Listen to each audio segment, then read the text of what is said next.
નમસ્કાર, તમે જોઈ રહ્યા છો મંતવ્ય ન્યૂઝ અને ગુજરાત એટ 10 સાથે હું આપની સાથે મહેન્દ્ર। સમાચારની શરૂઆત કરીએ સુરતથી। તો સુરતમાં ગર્ભ પરીક્ષણ મામલે તંત્ર દ્વારા કડક કાર્યવાહી કરવામાં આવી છે, જ્યાં આરોગ્ય મંત્રીએ સ્પષ્ટ સંદેશો આપ્યો છે કે ભંગાણ સામે જવાબદારો સામે કડક કાર્યવાહી કરવામાં આવશે। મમતા હોસ્પિટલના કેસે આખા તંત્રને સતર્ક બનાવી દીધું છે। કાયદા સામે ફરી ગુનો કરનારાઓ માટે હવે કોઈ છૂટ નથી। આ સૂચના પ્રમાણે 3 બહેનો ગર્ભપાત અને ગર્ભ પરીક્ષણ માટે ત્યાં આવ્યા હતા। આ સમયની અંદર બેટી બચાવો બેટી પઢાઓના નારા સાથે જ્યારે સમાજ આગળ આવી રહ્યો છે, ત્યારે આવું હિંસક કૃત્ય કરનારી એ માતાઓ પણ છે કે જે પોતાની દીકરીને કુખમાંથી મારી નાખવાનો પ્રયાસ કરે છે। અને આવા રાક્ષસી કૃત્ય કરનારા ફાર્માસિસ્ટ અને હોસ્પિટલના માલિકો જે આવું રાક્ષસી કૃત્ય કરે છે કે આ બીજી વાર આ લોકો પકડાણા છે।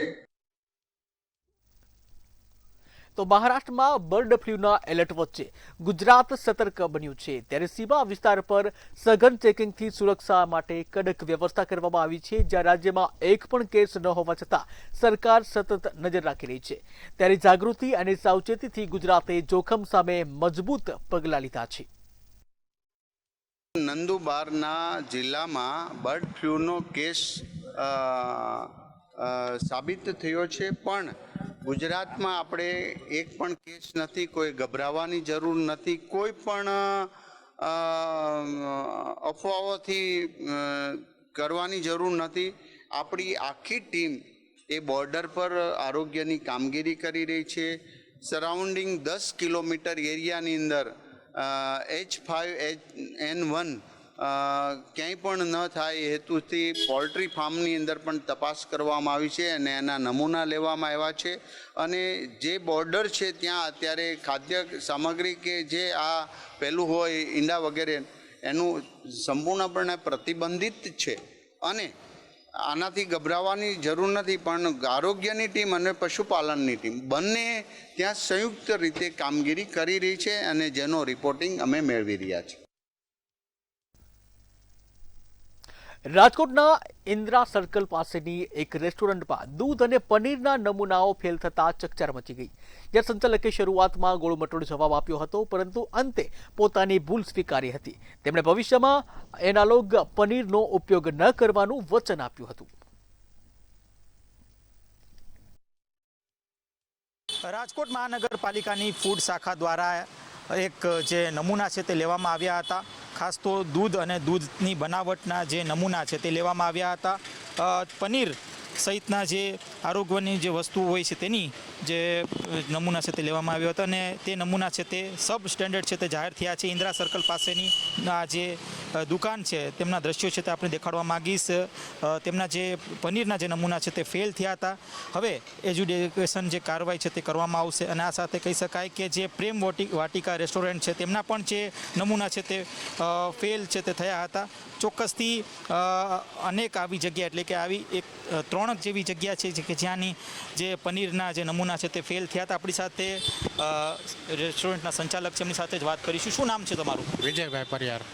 વિજયભાઈ, શું કહેશો? તમારા જે પનીરના જે નમૂના છે તે ફેલ થયા હતા, કઈ પ્રકારનું પનીર તમે પહેલાં ઉપયોગ કરતા હતા અને અત્યારે હવે કઈ પ્રકારનું પનીર તમે ઉપયોગ કરો છો? એમાં શું પહેલાં અમે મલાઈ પનીર વાપરતા હતા, વચમાં શું એ ભાઈ સેમ્પલ બતાવવા આવ્યા કે આ પનીર વાપરો કે ઓછામાં, તો અમે એ પનીર વાપર્યા હતા। એને પણ અમે પૂછ્યા હતા કે આ ચેકિંગમાં આવે તો વાંધો નહીં આવે ને, તો એ લોકો ના પાડ્યા, એ કે કાંઈ વાંધો નહીં આવે, તો પછી અમે એ પનીર વાપરવા માંડ્યા। તો એના પછી સાહેબ આવીને ચેક કરી ગયા એ કે પનીર તમારો સેમ્પલ બતાડો, તો અમે બતાવી દીધા, તો પછી આવું થઈ ગયું કે એનાલોગ પનીર અત્યારે ઉપયોગ કરવામાં આવે છે। શું કહેશો? પનીર નથી પણ એનાલોગ પનીર ઉપયોગ કરવામાં આવે છે, તો તમે અત્યારે કયું પનીર ઉપયોગ કરો છો અને એજ્યુકેશન કાર્યવાહીની પણ વાત સામે આવી રહી છે આરએમસી તંત્ર દ્વારા? બરાબર છે। હવે એ જે રીતે પનીર ચેકિંગમાં આવ્યા હતા ત્યાં પછી તો આપણે બદલાવી લીધા હતા, કે સાહેબે કહી દીધું કે ના હવે એ પનીર વાપરતા નહીં, હવે કંપનીનું પનીર વાપરજો એમ કરીને કહી ગયા. પછી અમે કયા કંપનીનો હવે પનીર વાપરો છો? એ આવે ઓલો શું સ્ટીકર મારેલું આવે એમાં. એ કહી શકાય કે જે વેપારીઓ છે તેઓ સૂચનનું જે કહી શકાય કે જે અમલવારી થવી જોઈએ તે અમલવારી કરતા નથી અને તેના જ કારણે લોકોનું આરોગ્ય ક્યાંક ને ક્યાંક જોખમાય છે. અનેક વખત અનેક જગ્યાએ જે કહી શકાય કે જે આરોગ્ય અધિકારીઓ છે તે સ્થળ ઉપર જઈને મુલાકાત લે છે, નમૂના લે છે અને ત્યારબાદ જો નમૂના ફેલ થાય છે તો કાર્યવાહી પણ કરવામાં આવે છે. પણ કેટલીક વખત જે વેપારી હોય છે તે આ જે વધુ લાભના ચક્કરમાં ક્યાંક ને ક્યાંક લોકોનું જે આરોગ્ય જોખમાય તે પ્રકારનું કૃત્ય કરે છે. કેમેરા લલિત વ્યાસ સાથે ધ્રુવ કુંડેલ, રાજકોટ. રાજકોટ જિલ્લાના એક નાના ગામમાં લોકો વ્યાજખોરોના ડરથી જીવી રહ્યા હતા અને એક દિવસ પોલીસ આવી અને તેમની હિંમતથી સત્ય બહાર આવ્યું હતું. ત્યારે પીડિત પરિવારને તેમના ચેક પરત મળ્યા અને જીવનમાં ફરી આશા જાગી હતી. ન્યાય મળતા જ ગામમાં ભયનું સ્થાન હવે વિશ્વાસમાં બદલ્યું છે. એઆઈજી શ્રી રાજકોટ રેન્જ ઇલેક્ટ્રાઇજ સાહેબના માર્ગદર્શનમાં રાજકોટ ગ્રામ્ય પોલીસના સુલતાનપુર પોલીસ સ્ટેશનમાં અમને એક ફરિયાદ મળી. ફરિયાદી જીતેશભાઈ સતાણી ફરિયાદ લઈને આવ્યા કે 1 લાખ રૂપિયા વ્યાજ પર લીધા હતા. આમાંથી 17,000 રૂપિયાની ચુકવણી કરી નાખી, ચુકાવી દીધા. તેમ છતાં આરોપી જાનથી મારવાની ધમકી આપે છે અને બળજબરીથી એની પાસેથી ચેક પણ લઈ લીધા. જે ચેકમાં મનમરજીનો અમાઉન્ટ ભરીને અને આ ચેકને બાઉન્સ કરાવી નાખીશ એવી ધમકી પણ ફરિયાદીને અમુક સમયમાં આપતો હતો. તો ગુજરાત વિકાસની દોડમાં ફરી એક વખત મજબૂત રીતે આગળ વધ્યું હતું. જ્યાં ગુજરાત ફરી એકવાર વિકાસની દોડમાં આગળ, ત્યારે હવે દેશભરમાં 3જું સ્થાન મેળવ્યું. જ્યાં અમદાવાદે અડધાથી વધુ હિસ્સો મેળવી વિકાસનું કેન્દ્ર બનાવ્યું છે. સેમિકન્ડક્ટર અને ગ્રીન એનર્જી સાથે ગુજરાત હવે વૈશ્વિક રોકાણકારોની પહેલી પસંદ બન્યું છે.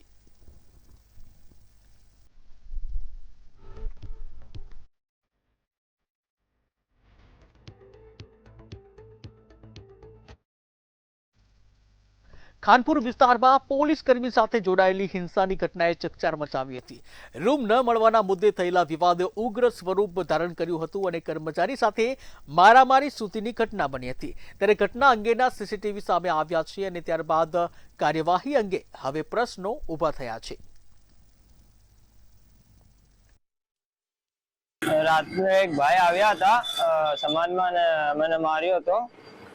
રૂમ નહોતા એટલે મેં ના પાડી એટલે મને માર્યો હતો. એના પછી એ લોકો આપણે પોલીસમાં ગયા હતા, પછી ત્યાં સમાધાન કરી લીધું હતું. એ ભાઈ જોડે એ ભાઈએ માફી માંગી લીધી હતી મારા જોડે, અમે સમાધાન કરી લીધું હતું.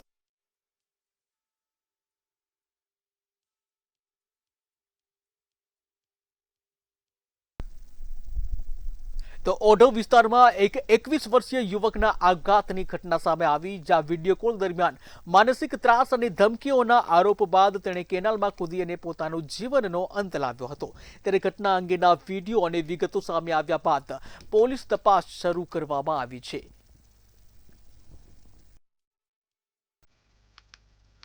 તો વાંકાનેરમાં લાંબા સમયથી બેફામ દોડતા ઓવરલોડ ખનીજ ભરેલા ડમ્પરો પર અંતે તાલુકા પોલીસની કાર્યવાહી સામે આવી છે. જ્યાં પેટ્રોલ દરમિયાન પીઆઈ બીવી પટેલ અને પીએસઆઈ ડીવી ખાંભલાની ટીમે 4 ડમ્પરો ઝડપી આગળની કાર્યવાહી હાથ ધરી છે.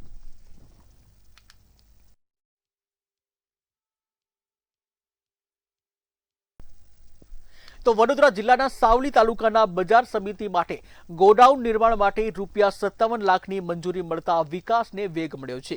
ગોડાઉન માટે નિર્ધારિત સ્થળે ધારાસભ્ય કેતન ઇનામદારના હસ્તે ધાર્મિક મંત્રોચ્ચાર વચ્ચે ભૂમિપૂજન કરવામાં આવ્યું હતું. જ્યાં કાર્યક્રમમાં ચેરમેન, વાઇસ ચેરમેન સહિતના અગ્રણીઓ પણ ઉપસ્થિત રહ્યા હતા. ત્યારે ગોડાઉન બનતા ખેડૂતોને ઉપજ સંગ્રહની સુવિધા મળશે અને બજાર વ્યવસ્થામાં સુધારો થવાની પણ આશા વ્યક્ત કરવામાં આવી છે. આ ગોડાઉન 57 લાખની રકમથી થવાનું છે ને એની અંદર 50% સરકારશ્રીને અને 50% બજાર સમિતિના સંયુક્ત ફાળકથી આ ગોડાઉનનું કામ કેતનભાઈ ઇનામદારના હસ્તે થઈ રહ્યું છે. આ બજાર સમિતિની અંદર લગભગ છેલ્લા 8 વર્ષમાં ઓછામાં ઓછા 3 કરોડના કામ થયા છે અને કેતનભાઈને અમને બજાર સમિતિનો ખેડૂતો માટે બહુ સારી એવી સવલત આપી છે. તે બદલ એમનો આજના તબક્કે હું ખૂબ ખૂબ આભાર માનું છું. તો જામનગર જિલ્લામાં ધોરણ 10નું પરિણામ જાહેર થયું છે અને જેમાં કુલ 85.8% વિદ્યાર્થીઓ સફળ રહ્યા છે. કુલ 14 જે કહી શકાય કુલ 14,232 પરીક્ષાર્થીઓએ જે પરીક્ષા આપી હતી તેમાંથી 948 A1 ગ્રેડ પ્રાપ્ત કર્યું છે, 2102 A2 ગ્રેડ મેળવ્યો છે, જ્યારે 38 શાળાઓએ 100% પરિણામ હાંસલ કર્યું છે. એક શાળાનું પરિણામ 0% રહ્યું છે, જ્યાં કેન્દ્રવાર પરિણામમાં ધ્રોલે 93% સાથે ટોચનું સ્થાન મેળવ્યું છે. આનંદની વાત છે કે જામનગર જિલ્લાનું પરિણામ ખૂબ જ સારું રહ્યું છે. 85.05% જામનગરનું પરિણામ આવેલ છે. ઘણી બધી શાળાઓ એવી છે કે જેમનું પરિણામ 70% ઉપર છે. અંદાજિત 38 જેટલી શાળાઓ તો એવી છે કે જેમાં 100% પરિણામ આવેલ છે. એટ ધ સેમ ટાઈમ 58 જેટલી શાળાઓ એવી છે જેમાં 90%થી ઉપર પરિણામ આવેલ છે. અને એ જ રીતે 80 શાળાઓ એવી છે કે જેમાં 80%થી પરિણામ વધુ આવેલ છે. એટલે અંદાજિત 201 જેટલી શાળાઓ આપણી એવી છે કે જેનું 70%થી વધારે પરિણામ આવેલ છે. રાજકોટમાં ધોરણ 10 બોર્ડના પરિણામને અનોખી રીતે ઉજવવામાં આવ્યું છે. શહેરની સનરાઈઝ સ્કૂલે પશ્ચિમ બંગાળની પ્રસિદ્ધ ઝાલમુરી દ્વારા જે વિદ્યાર્થીઓની સફળતાનો આનંદ વ્યક્ત કર્યો હતો. ધોરણ 10માં A1 ગ્રેડ મેળવનાર વિદ્યાર્થીઓને ઝાલમુરી ખવડાવી અભિનંદન આપવામાં આવ્યા હતા, જ્યારે બોર્ડમાં પ્રથમ આવેલ વિદ્યાર્થીઓને સ્કૂલ દ્વારા ખેસ અને તાજ પહેરાવી ખાસ સન્માન કરવામાં આવ્યું હતું. હા, મારે 10th બોર્ડ એક્ઝામિનેશનમાં 99.62 PR આવેલા છે. અમારા સ્કૂલના બધા ટીચર્સ અને ફેકલ્ટીઝ ખૂબ જ હાઈ ક્વોલિફાઈડ છે અને મારા પેરેન્ટ્સનો પણ ખૂબ જ આમાં શ્રેય રહ્યો છે, એટલે હું શ્રેય દેવા માંગીશ મારા પેરેન્ટ્સને પણ.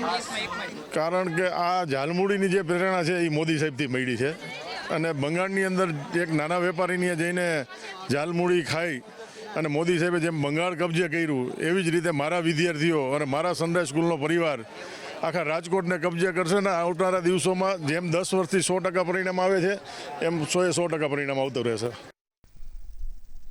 ગુજરાત બોર્ડ દ્વારા લેવાયેલી ધોરણ 10નું જે પરિણામ છે 83.86% પરિણામ આવ્યું છે, ત્યારે દીકરીઓએ 88.28% પરિણામ મેળવી અને બાજી મારી છે. ત્યારે જિલ્લાવાર પરિણામમાં નર્મદા જિલ્લો 90.85% સાથે રાજ્યમાં અવ્વલ રહ્યો છે, જ્યારે પંચમહાલ જિલ્લાનું સૌથી ઓછું પરિણામ 76.42% સાથે નીચ સ્થાન પ્રાપ્ત કર્યું છે. સૌથી વધુ 100% પરિણામ ધરાવતું કેન્દ્ર ગાંધીનગરનું આજોલ કેન્દ્ર રહ્યું છે, જ્યારે સૌથી ઓછું પરિણામ 33.74% ધરાવતું કેન્દ્ર દાહોદનું મુનખોસલા કેન્દ્ર રહ્યું છે. આ વર્ષે ગણિતના પેપરમાં વધુ વિદ્યાર્થીઓ નાપાસ થયા છે, જ્યાં પરિણામ જાહેર થતાં જ વિદ્યાર્થીઓમાં ખુશીનો માહોલ જોવા મળ્યો હતો. અને મારા 97.63% છે, 93% છે. મારે સાયન્સમાં અને મેથ્સમાં વધારે આવે છે અને એસએસમાં. હજી કેટલા કલાકોનું વાંચન હતું? હું વાંચતી હતી પણ હું રાતે નથી વાંચતી, બપોરે વાંચતી હતી, સવારે વાંચતી હતી. રાતે મેં પ્રિફર નહીં કર્યું વાંચવાનું. અચ્છા, ફેમિલી અને તમારા શિક્ષકોનો કેટલો સપોર્ટ હતો? બહુ જ સપોર્ટ હતો, એના વગર તો અમે કંઈ ના કહી શકાય. મારું અત્યારે રિઝલ્ટ આવ્યું છે, મારા 98.50% આવ્યા છે. મારા સૌથી વધારે માર્ક્સ સાયન્સમાં છે, સાયન્સ અને મેથ્સમાં 79 છે આઉટ ઓફ 80 અને સાયન્સમાં 80 આઉટ ઓફ 80 છે. ટોટલમાં 99 અને 97 થાય છે. પર્સન્ટેજ 98.50 છે. મેં કન્સિસ્ટન્ટલી થોડું રોજ કરતી હતી.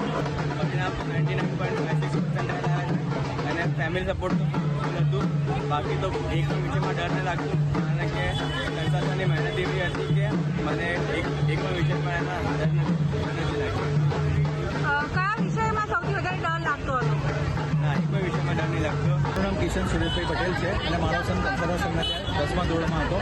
એમના જે રિઝલ્ટ આવ્યું છે એનાથી હું એટલો સેટિસ્ફાઈડ છું અને કંસારા સરે એમની પર્સનલ લાઈફ ભૂલીને જે આ સ્ટુડન્ટ માટે ધ્યાન આપ્યું છે એ અત્યારે કોઈ સાહેબ ના કરી શકે, અને હું એમનો ખૂબ આભારી રહીશ કે મારા સનનું અનબિલિવેબલ રિઝલ્ટ એમની મહેનત થકી પાર પડ્યું છે. બાકી ગુજરાતનું અત્યાર સુધીનું સૌથી વધારે પરિણામ આ વર્ષે આવ્યું છે, એ પ્રમાણે બાળકોને ખૂબ ખૂબ અભિનંદન. અને સરકારશ્રીને એક વિનંતી છે કે આ જે પોતાની પદ્ધતિ છે એની અંદર થોડુંક એક વિચારણા કરવામાં આવે અને જે અત્યારે આપ ઊંચું પરિણામ જોઈ રહ્યા છો એ ખરા અર્થ અર્થમાં એવું કહી શકાય છે કે જે ન્યૂ એજ્યુકેશન પોલિસી છે એનું ક્યાંક ને ક્યાંક ક્લિયર એક્ઝિક્યુશન સૌને દેખાઈ રહ્યું છે. અચ્છા, દીકરીઓએ આ વખતે બાજી મારી છે ને પરિણામ પણ ખૂબ જ સારું આવ્યું છે. તમે પરિણામના ગ્રાફને કઈ રીતે જોઈ રહ્યા છો? પરિણામનું ગ્રાફ મેં કીધું એ પ્રમાણે ન્યૂ એજ્યુકેશન પોલિસીને ખરા અર્થમાં અહીંયા એક્ઝિક્યુશન થઈ રહ્યું છે અને ગ્રાફ ખૂબ જ સારો દિવસે ને દિવસે વર્ષે ને વર્ષે ઉપર જ જતો રહ્યો છે. અમદાવાદના વેજલપુર વિસ્તારમાં ગેરકાયદેસર કતલખાનાનો પર્દાફાશ કરવામાં આવ્યો, જ્યાં બાતમીના આધારે પોલીસે સોનલ સિનેમા પાસે ખુલ્લા મેદાનમાં દરોડા પડ્યા હતા અને દરોડા દરમિયાન 520 કિલોથી વધુનું ગૌમાંસ જપ્ત કરવામાં આવ્યું છે. સમગ્ર મામલે પોલીસે 3 આરોપીઓને ઝડપી પડ્યા છે, જ્યારે અન્ય 6 આરોપીઓ ફરાર હોતા શોધખોળ હાથ ધરવામાં આવી છે.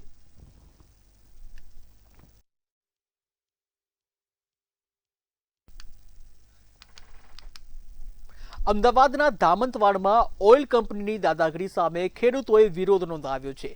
શું છે સમગ્ર વિગત, જોઈએ આ ખાસ અહેવાલમાં. અમદાવાદના ધામતવાડમાં અન્યાયની જ્વાળા ભભૂકી છે. છેલ્લા 2 દાયકાથી મૌન સેવતા ધરતીપુત્રોએ હવે ઓઇલ કંપનીની દાદાગીરી સામે આરપારનું રણશીંગો ફૂંકી દીધું છે.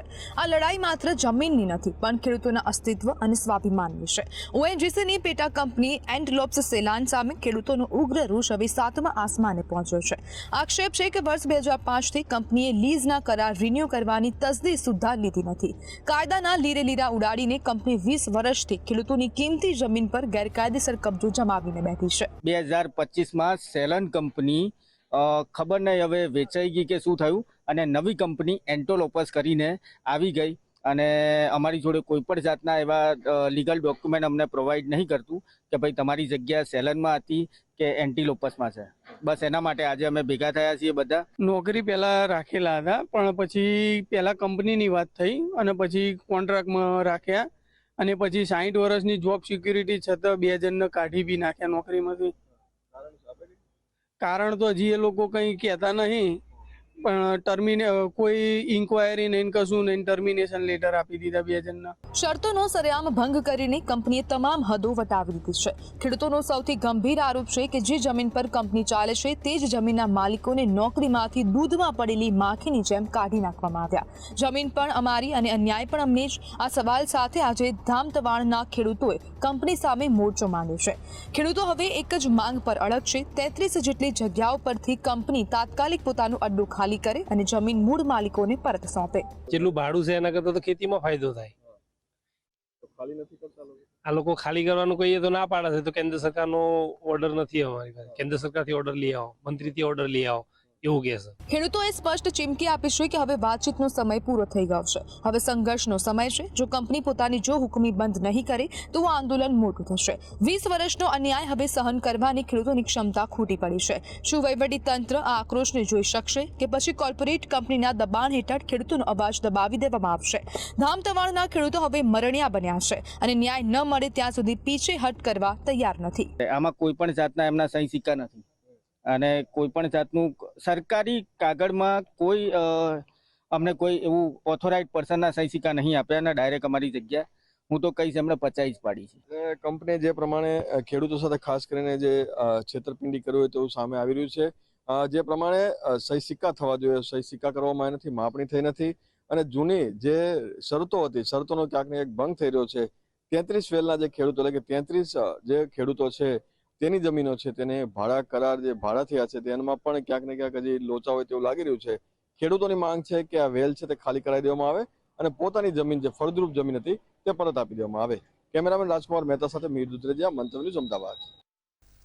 તો સુરતમાં ઉનાળામાં રોગચાળાનો કહેર જોવા મળી રહ્યો છે, ત્યારે ઝાડા, ઉલટી, કમળા અને ડેન્ગ્યુના કેસમાં વધારો થતા હોસ્પિટલમાં દર્દીઓની લાંબી કતારો જોવા મળી. લિંબાયત વિસ્તારમાં 5 વર્ષના બાળકનું મોત થતા શોકનો માહોલ છવાયો છે. ત્યારે હાલ કેવી સ્થિતિ છે, જોઈએ ખાસ રિપોર્ટમાં. સુરત શહેરમાં આ વર્ષે અસમયે જ રોગચાળાએ માથું ઝક્યું છે. સામાન્ય રીતે શિયાળાની વિદાય અને ચોમાસાની શરૂઆતમાં જોવા મળતા પાણીજન્ય અને મચ્છરજન્ય રોગો હવે કાળઝાળ ઉનાળામાં પણ ભયાનક સ્વરૂપ ધારણ કરી રહ્યા છે. શહેરમાં ઝાડા, ઉલટી, તાવ અને કમળાના કેસમાં સતત વધારો થઈ રહ્યો છે, જેમાં એક માસૂમ બાળક સહિત કુલ 3 લોકોના મોત થતા આરોગ્ય તંત્ર સતર્ક બન્યું છે. લિંબાયત વિસ્તારની વાત કરીએ તો ત્યાં 5 વર્ષનો હસનૈન તાવ અને ઝાડાની અસરથી જીવ ગુમાવતા પરિવારમાં શોકનો માહોલ છવાયો છે. બીજી તરફ રામપુરામાં પાલિકાના 39 વર્ષીય સફાઈ કામદાર કરણ સોલંકીનું તાવ બાદ મોત થયું છે.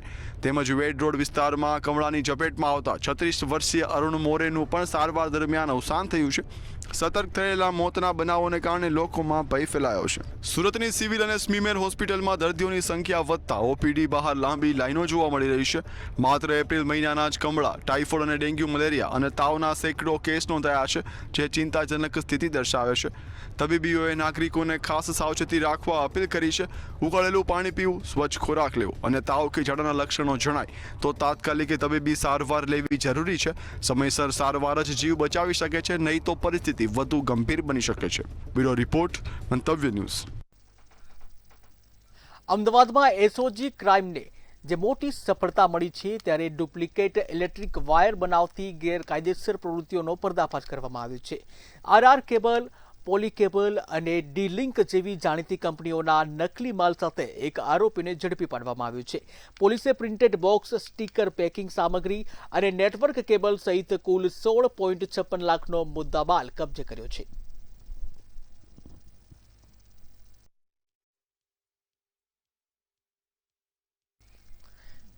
તો અમદાવાદના આનંદનગર વિસ્તારમાં નટુ પરમારની હત્યા કેસમાં પોલીસને મોટી સફળતા મળી છે. આનંદનગર પોલીસ ઝોન 7 એલસીબીએ બનાસકાંઠા પોલીસની મદદથી 3 આરોપીઓને દાંતીવાડાથી ઝડપી પાડ્યા છે, જ્યારે કેતન ગડચોટ ફરાર છે. તપાસમાં દાંપત્ય વિવાદ અને પારિવારિક તણાવને કારણે હત્યા કરવામાં આવી હોવાનું બહાર આવ્યું છે. ત્યારે આરોપીઓ ઘટના બાદ રાજસ્થાન ભાગવાની તૈયારીમાં હતા અને મંદિરોમાં છુપાતા હતા. આ હત્યાનું મૂળ કારણ એવી છે કે જો મરણ જનાર છે એના દીકરા છે કૌશિક, અને કૌશિકને લગ્ન 5 વર્ષ અગાઉ પ્રેમ લગ્ન થયા હતા માલવિકા જોડે, અને માલવિકાની મધર વર્ષાબેન જો મુખ્ય આરોપી છે હસમુખ વાઘેલાની કૌટુંબિક બહેન છે, અને 28/4 વર્ષાબેન એના દીકરી માલવિકા અને કૌશિક જોડે ઝઘડો થતો હતો, જેમાં હસમુખ સમાધાન માટે ગયા હતા. અને તે પછી હસમુખ અને સાથીઓ જોડે કૌશિકને ઘરે ગયા હતા, જ્યાં હસમુખ અને મરણ જનાર નટુભાઈ વચ્ચે ઝઘડો થયો હતો. અને એ ઝઘડાની અદાવત રાખીને 2 તારીખના દરમિયાન એને હસમુખે अपने સાથીઓ સાથે જઈને લોખંડની પાઇપ અને લકડાથી માર મારેલ હતી, જેમાં એની મૃત્યુ થઈ ગઈ. એક આરોપીની અત્યાર સુધી તપાસ ચાલુ છે. ભાવનગર શહેરમાં લોકોની સુવિધા માટે બનાવાયેલો અંડરબ્રિજ હવે લોકો માટે મુશ્કેલીનો માર્ગ બની ગયો છે. કુંભારવાડા વિસ્તારનો આ અંડરબ્રિજ ગંદકી, ડ્રેનેજના પાણી અને ખાડાઓથી ભરાઈ ગયો છે, જ્યાં સ્થાનિકો ત્રાહિમામ પોકારી ઉઠ્યા છે. તંત્ર સામે પણ અનેક પ્રશ્નો સામે આવી રહ્યા છે. ત્યારે જોઈએ આ ખાસ રિપોર્ટ. ભાવનગરના કુંભારવાડા વિસ્તારમાં આવેલો અંડરબ્રિજ લોકો માટે મોટી મુશ્કેલી બની ગયો છે. અનેક વખત રજૂઆતો છતાં સમસ્યા યથાવત રહેતા સ્થાનિકોમાં ભારે રોષ ફાટી નીકળ્યો છે. અંડરબ્રિજમાં બારેમાસ પાણી ભરાયેલું રહે છે અને ડ્રેનેજનું ગંદુ પાણી, કચરાના ઢગલા અને બિસ્માર રસ્તાઓ અહીં સામાન્ય દ્રશ્ય બની ગયા છે. રસ્તાની ખરાબ હાલતને કારણે વાહન ચાલકો મુશ્કેલી અનુભવે છે, જ્યારે પદયાત્રીઓ માટે અહીંથી પસાર થવું જોખમી બની ગયું છે. અંધારું પાણી અને ખાડાઓ અકસ્માતને આમંત્રણ આપી રહ્યા છે. રેલવે ફાટક દિવસના મોટા ભાગનો સમય બંધ રહેતા લોકો મજબૂરીમાં આ અંડરબ્રિજનો ઉપયોગ કરે છે, જેને કારણે ટ્રાફિક સમસ્યા વધે છે અને લોકોની સમય તથા ઈંધણ બંને બગડે છે. આ વિસ્તારમાં સ્મશાન અને કબ્રસ્તાન આવેલા હોવાથી ઇમરજન્સી વાહનો માટે પણ અહીંથી પસાર થવું મુશ્કેલ બને છે. એમ્બ્યુલન્સ અને ફાયર બ્રિગેડને વિલંબનો સામનો કરવો પડે છે. અંડરબ્રિજ બનાવવામાં કારણે આ ફાટક 24 કલાક બંધ રહે છે. ભાગે ખુલ્લું હોય છે, 2 થી 3 કલાક ખુલ્લું રાખવામાં આવે છે, પછી ખુલ્લું હોતું નથી. કોઈ પણ માણસને મુશ્કેલીનો સામનો કરવો પડે છે. ફાટકની બહુ મહામારી છે. અહીંયા જે લોકો રહે છે, સ્થાનિક લોકો રહે છે, એને પણ બહુ મુશ્કેલીનો સામનો કરવો પડે છે. ને ખાસ કરી અને જે અહીંયા આ કાદવ, કીચડ અને કચરો, ઢેર સારો કચરો છે, એક કચરાનો ઢેર બનાવી દેવામાં આવ્યો એવું લાગે છે. કુંભારવાડા આરયુબીમાં કોઈ ગટરનું પાણી હોય એવું મારા ધ્યાન ઉપર નથી, પરંતુ તેમાં સીપેજનું પાણી સતત આવતું હોય છે. જ્યારે આરયુબીની પાસે જ અમારું એક પમ્પિંગ સ્ટેશન બનાવવામાં આવેલું છે, જે આરયુબી માટે વરસાદી પાણી જ્યારે આવે છે ત્યારે એમાંથી અમે આરયુબીમાં વરસાદી પાણી ન ભરાવાને કારણે બાજુમાં પમ્પિંગ સ્ટેશન બનાવેલું છે, પરંતુ એમાં કોઈ ગટરનું પાણી અત્યારે હયાત નથી. પરંતુ સીપેજનું પાણી એમાં જમા થાય છે અને વાહનોની અવરજવરને કારણે જે માટી હોય ચોટે એટલે પાણી ગંદુ દેખાય છે. કુંભારવાડા અંડરપાસની જે બાબત છે ત્યાં રેગ્યુલર સફાઈ કરાવવામાં આવે છે, પરંતુ જે ફ્લોટિંગ કચરો છે ઉડી અને અંડરપાસમાં જતો હોય છે, ત્યાંનું જે પાણી છે તેની સાથે મિક્સ અથવા તો જે સીવેજ છે તેમની સાથે મિક્સ થઈ જતું હોય, તેના લીધે ત્યાં ચોંટી જવાનો પ્રશ્ન છે આવતો હોય છે. તેના લીધે જે જાળી પાસેનો જે વિસ્તાર છે તે ક્લોગ થઈ જાય અને બહારના તરફના ભાગમાં જે પાણી આવતું હોય છે, તેના માટે દિવસમાં 2 વખત સફાઈ કરાવીને જે કચરો છે તેમને દૂર કરાવવા માટેની કાર્યવાહી કરવા. ત્યારે ભર ઉનાળે પણ હું એવું માનું છું પાણી ભરાયેલું રહે છે અંડરબ્રિજમાં, કોઈ ચાલીને જઈ શકે એવી પરિસ્થિતિ નથી. કમનસીબે અનેકવાર રજૂઆત કરવા છતાં પણ હું એવું માનું છું ગમે ત્યારે મોટો અકસ્માત પણ એટલા માટે થશે કે ઉપરથી પાણી ટપકે છે અને નીચેથી પણ પાણી આવે છે અને કે ગંદકીમય પાણી છે. અનેકવાર રજૂઆત કરવા છતાં કોર્પોરેશનના શાસકો અધિકારી આ બાબત કોઈ સાંભળતા નથી અને લોકોની અગવડતા એમનેમ રહે છે. તંત્રની ઉદાસીનતા સામે હવે લોકોમાં પણ ભારે નારાજગી જોવા મળી છે. અધિકારીઓ એકબીજા પર જવાબદારી નાખતા હોવાથી સમસ્યા યથાવત રહી છે. કુંભારવાડા વિસ્તારનો અંડરબ્રિજ હાલ લોકો માટે જોખમી સાબિત થઈ રહ્યા છે. સ્થાનિકો અનેક વખત રજૂઆત કરી ચૂક્યા હોવા છતાં હજુ સુધી કોઈ નક્કર કાર્યવાહી કરવામાં આવી નથી.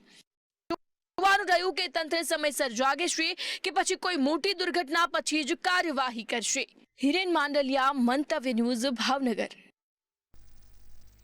તો ગુજરાત એટ 10 સાથે હું મહેન્દ્ર હાલ વિરામ લઈશું. વિરામ બાદ મળીશું.